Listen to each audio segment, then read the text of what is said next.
جیسے کہ لفظ ہے بستر خواب، بچھونا، قتل گاہ قتل کرنے کی جگہ، فاتح خیبر خیبر کو فتح کرنے والا، مراد حضرت علی رضی اللہ تعالیٰ عنہ، فرش گل پھولوں کا فرش۔ اب آپ نے یہاں پر ایک چیز کا اور خیال رکھنا ہے کہ صرف پہلے الفاظ نہیں لکھ لینے کہ ہم پہلے الفاظ لکھ لیں اور پھر بعد میں اس کے معنی لکھیں۔ سم ٹائم ایسا ہوتا ہے کہ آپ الفاظ کچھ ہوتا ہے اور اس کا معنی کچھ لکھ دیتے ہیں، حالانکہ آپ اپنی طرف سے ٹھیک لکھ رہے ہوتے ہیں کہ آپ نے سارے تو ٹھیک لکھے تھے، لیکن یہاں پر جب آپ اس کی کاپی کر رہے ہوتے ہیں یا اس کے معنی لکھ رہے ہوتے ہیں تو وہ آگے پیچھے کر دیتے ہیں، جس سے آپ کے الفاظ معنی رانگ ہو جاتے ہیں۔ اس کے بعد ہے آپ کی تشریح کے لیے بھی کچھ اصول ہیں، اس کو بھی آپ سمجھ لیں کہ آپ نے اس کو کس طرح کرنا ہے۔ سب سے پہلے آپ نے اپنی رائٹنگ کا خاص خیال رکھنا ہے کہ آپ کی رائٹنگ جو ہے بہت نیٹ اینڈ کلین ہونی چاہیے، اس میں کسی بھی قسم کی کیا ہے یعنی کہ لفظوں کا جو اتار چڑھاؤ ہے وہ بہتر ہونا چاہیے۔ اگر آپ سے کوئی لفظ بائی مسٹیک غلط لکھا گیا ہے یا کوئی سینٹینس غلط لکھا گیا ہے تو آپ نے اس کے اوپر بہت زیادہ کٹنگ نہیں کرنی، بلکہ ایک چھوٹا سا بریکٹ بنا کے اس کے اوپر چھوٹا سا کراس لگا دینا ہے، جو کہ پڑھنے والا سمجھ جائے گا کہ آپ نے یہ سینٹینس آپ سے بائی مسٹیک لکھا گیا ہے۔ پھر اس کے بعد آپ نے اس میں کوئی قول بھی کا حوالہ بھی دے سکتے ہیں، قرآن آیات کا ترجمہ بھی لکھ سکتے ہیں، احادیث بھی لکھ سکتے ہیں، ٹھیک ہے، ان کا بھی حوالہ دے سکتے ہیں، لیکن ان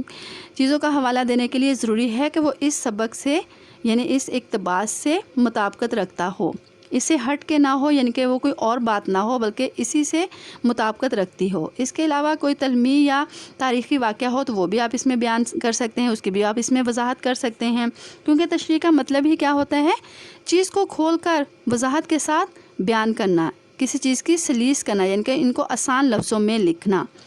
اب دیکھیں یہاں سے لے کے تشریح لفظ سے لے کے اقتباس تک جیسے میں نے یہ پیٹرن پورا لکھا ہوا ہے، آپ نے سیم ایسے ہی پیٹرن لکھنا ہے۔ اس میں سے کوئی بھی آپ نے لائن جو ہے خود اپنی مرضی سے نہیں لگانی، کسی بھی سنٹینس کو آگے پیچھے کر کے نہیں لکھنا، سیم ایسے ہی لکھنا ہے، اور اسی طرح آپ نے ان سب کو انڈر لائن بھی کرنا ہے، اوکے۔ اس کے علاوہ دیکھیں سبق کا عنوان، مصنف کا نام، صنف، ماخذ، اس کے سامنے جو میں نے ختمے کی علامتیں لگائی ہوئی ہیں ایکول لگی ہوئی ہیں اور بالکل سٹریٹ لگی ہوئی ہیں، اس کا بھی آپ نے خاص خیال رکھنا ہے۔ اس کو بھی آپ نے دائیں بائیں ٹیڑھا میڑھا کر کے نہیں لکھنا، اس چیز کا بھی خیال رکھتے ہوئے یعنی کہ پورے پیٹرن کو دیکھتے ہوئے آپ نے اپنی پریکٹس کرنی ہے۔ اس کے بعد ہم کیا ہے اس کی تشریح سٹارٹ کرتے ہیں۔ تشریح ہے، تشریح میں دیکھیں ہم نے سب سے پہلے مصنف کا مختصر تعارف لیا ہے۔ مولانا شبلی نعمانی عالم دین، شاعر اور ادیب ہیں، ان کی شہرت کا مدار زیادہ تر ان کی نثر پر ہے، جس کی وجہ سے ان کا شمار اردو کے بڑے نثر نگاروں میں ہوتا ہے۔ آپ ہجرت کے واقعات کو تفصیل سے بیان کرتے ہوئے تشریح طلب عبارت میں یا نثر پارے میں مصنف کہتے ہیں کہ آپ صلی اللہ علیہ وسلم نے جب دین اسلام کی تبلیغ شروع کی تو قریش نے آپ صلی اللہ علیہ وسلم کو ہر طرح سے باز رکھنے کی کوششیں کیں اور آپ صلی اللہ علیہ وسلم کے خلاف مختلف سازشیں کرنے لگے، لیکن آپ صلی اللہ علیہ وسلم کو قریش کے ناپاک عزائم کی پہلے سے ہی خبر ہو گئی تھی، اس لیے آپ صلی اللہ علیہ وسلم نے حضرت علی رضی اللہ تعالیٰ عنہ کو اپنے پاس بلایا اور انہیں حکم خداوندی سے آگاہ کیا اور آپ سے کہا کہ میرے بستر پر میری چادر اوڑھ کر سو جائیں اور صبح ہوتے ہی تمام مالکوں کی امانتیں ان کے حوالے کر دیں۔ حضرت علی رضی اللہ تعالیٰ عنہ نے آپ صلی اللہ علیہ وسلم کے حکم کی تکمیل کی اور شیر خدا حضرت علی بغیر کسی خوف و خطر کے ان پرخطر حالات میں آپ صلی اللہ علیہ وسلم کے بستر پر لیٹ گئے۔ حالانکہ اس وقت آپ صلی اللہ علیہ وسلم کے بستر پر لیٹنا اپنے آپ کو قتل ہونے کے لیے پیش کرنا تھا، گویا حضرت علی رضی اللہ تعالیٰ عنہ کی محبت بھی آپ صلی اللہ علیہ وسلم سے بے مثال تھی۔ آفرین ہے شیر خدا کی شجاعت و بہادری پر کہ آپ صلی اللہ علیہ وسلم کے بستر مبارک پر اس طرح لیٹ گئے جیسے پھولوں کے بستر پر لیٹ رہے ہوں۔ یہ تھی ہماری ہجرت نبوی صلی اللہ علیہ وسلم چیپٹر کے اقتباس کی تشریح۔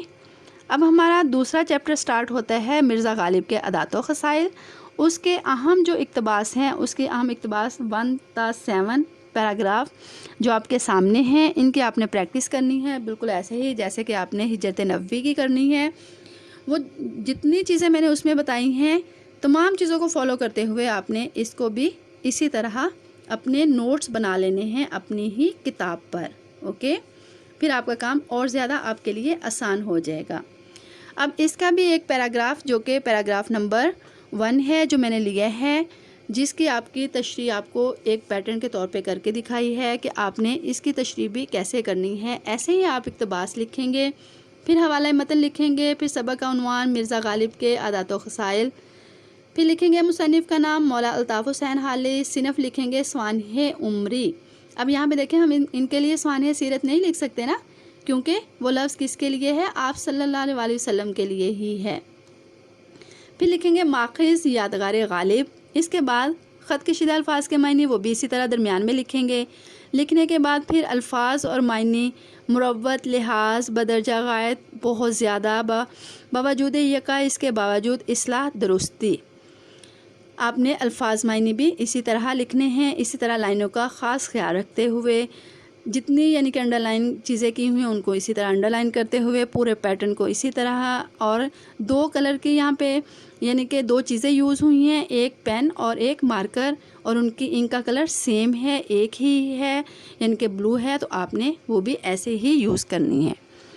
اوکے، نیکسٹ ہے ہماری تشریح کے لیے بھی آپ انہیں یعنی کہ تمام رولز کو فالو کیجیے گا۔ اس میں مصنف کا مختصر تعارف لکھیے گا، اس کا ربط ہونا چاہیے پیراگراف کی صورت میں بھی اور لفظی لحاظ سے بھی۔ ہم اس کی تشریح سٹارٹ کرتے ہیں۔ حالی کے اسلوب بیان کی سب سے نمایاں خوبی مدح نگاری ہے۔ اس کی نثری تحریروں میں اعتدال و توازن کا خاص خیال رکھا جاتا ہے۔ زیر تشریح نثر پارے میں مصنف بیان کرتے ہیں کہ مرزا غالب کے مزاج اور طبیعت میں خلوص اور ادب کا پہلو نمایاں تھا۔ مرزا اپنے دوستوں اور جاننے والوں سے ملتے تو ان کی باتوں کو ہمیشہ ملحوظ خاطر رکھتے تھے۔ نیکسٹ پیراگراف لکھیں گے، مرزا غالب برِ صغیر کے اردو اور فارسی کے بہت بڑے شاعر تھے۔ اس کے بعد دیکھیں آپ جتنے بھی اقتباسات کی تشریح دیکھیں گے، آخری لائن میں نے سب کی چھوڑی ہوئی ہے، اسی طرح آپ نے ہر ایک کی آخری لائن چھوڑتے ہوئے نیکسٹ پیج پہ چلے جانا ہے، لاسٹ لائن پہ آپ نے نہیں لکھنا، نہ تو کوئی کویسچن شروع کرنا ہے اور نہ ہی شروع کیا ہو کویسچن اس لائن پہ لکھنا ہے۔ اوکے، نیکسٹ پیج پہ چلے جائیں گے، پھر وہاں سے لکھیں گے کہ ان کے دوست اپنی شاعری ان کے پاس درستی کے لیے بھجوایا کرتے تھے اور آپ کی اصلاح کا معیار بھی بہت اعلیٰ تھا۔ بلا تاخیر یعنی بغیر کسی دیر کیے آپ ان کی غزلوں کی اصلاح کر کے انہیں بھجوا دیا کرتے تھے۔ بیماری یا کمزوری کے باوجود کبھی بھی کسی کا قصیدہ یا غزل بغیر درستی کے واپس نہ کرتے تھے۔ اگرچہ غزلوں کی اصلاح میں بیماری یا کمزوری کی وجہ سے سخت گھبراتے تھے کہ کہیں کوئی غلطی نہ رہ جائے، جس کا ذکر انہوں نے اپنے خط میں یوں کیا ہے کہ میں ناتواں بہت ہو گیا ہوں، گویا صاحب فراش ہوں، لیٹے لیٹے خط لکھتا ہوں، لیٹے لیٹے مسودات دیکھتا ہوں۔ اس کو آپ نے ایسے ہی مارکر سے لکھنا ہے اور ووین کے ساتھ اس کو شروع ووین اور ختم ووین ایسے ہی لگانی ہے۔ پھر لاسٹ میں لکھیں گے مصنف مزید لکھتے ہیں کہ یہ ان کے اپنے دوستوں کے ساتھ محبت ہی تھی جس کی وجہ سے وہ کسی بھی حالت میں انہیں انکار نہیں کرتے تھے، یعنی کہ ان کا ہر کام کر دیتے تھے۔ یہ تھی ہماری 2 اسباق کی تشریحات جو کہ کمپلیٹ ہوئی۔ اب آپ کو جو پیراگراف دیے گئے ہیں اس کو بہت اچھے طریقے سے رولز فالو کرتے ہوئے ان کی آپ نے پریکٹس کرنی ہے، اور اس کے بعد آپ کو جو کام دیا گیا ہے اس کو آپ نے کمپلیٹ کر کے مجھے چیک کروانا ہے۔ کام کے دوران کسی بھی قسم کی مسٹیک نہیں کرنی، خاص خیال رکھتے ہوئے، کوئی بھی جلدی نہیں ہے، آرام سے آپ نے کام کرنا ہے اور مجھے پھر سینڈ کرنا ہے سارے پیٹرن کو دیکھتے ہوئے۔ اوکے، بیسٹ آف لک، اللہ حافظ۔